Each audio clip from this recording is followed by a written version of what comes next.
dying on your own terms. It's less likely than you may think. Assisted suicide has been a controversial topic for many decades, considering the fact that it's a part of life that most people don't want to get into or even understand. Assisted suicide has also been inaptly named to create fear or confusion around the subject. In the medical profession, it's most commonly referred to as a physician-assisted hastening and dying. And it's also confused with euthanasia. Euthanasia refers to when a doctor themselves takes it into their own hands to decide if the resident is incompatible with life, taking them off of life support, or injecting them with a fluid through IV to take away their time on earth. Assisted suicide is when the patient themselves decide that it is time for them to go and that they don't want to be here anymore. And they themselves will commit the final fatal act to take their own life. And there's a cost to not allowing it. A big cost. If you tell someone that their life is not worth them to decide what they do with it anymore, it could lead to possible failed suicide attempts on their own, which may hurt their pre-existing condition or make them suffer for longer than they have to. Currently, there are 9 states that allow it. California, Oregon, Hawaii, and Colorado, to name a few. Oregon started this entire debate in 1994 when they introduced the Death with Dignity Act, which allowed a patient with a terminal illness to take life in their own hands. And Hawaii being the most recent in 2019.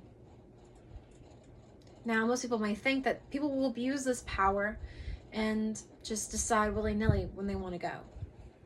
But that's not the case in Oregon, where it is properly monitored and thoroughly checked, with less than 1,000 people having committed assisted suicide since 1994. Along with the 9 states, there are 5 countries, including Canada, Belgium, the Netherlands, and Switzerland, just to name a few. Now, most countries and most states have specific requirements you must meet in order to qualify for assisted suicide, including that you must have either a terminal illness or a pre-existing condition that makes you incompatible with life. And there are also age requirements, 18 being the standard in most places, while in the Netherlands it's 12, with 16 being the age you don't have to ask for parents' permission. And there are no age requirements in Switzerland or Belgium, as long as a child has a terminal illness or is what the adult decides. Although most do require a terminal illness. One place where it is not allowed is in the UK, where euthanasia can get you life in prison and assisted suicide can land you 14 years. But also there are numbers of regular suicides, assisted or not, that eat into those terminal patients.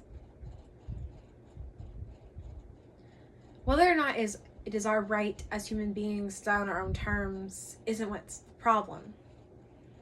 It's the fact that most people don't want to talk about it. And that suicide, whether it is assisted or not, has a bad rap. And it is looked down upon in most cultures or religions as something that is wrong and harmful. But most people don't see living as an option anymore. Therefore, making them feel shamed and taking their life in secret.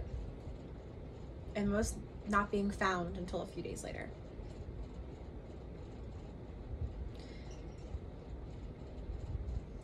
As a young person in America, I think that we should allow people to take their life into their own hands.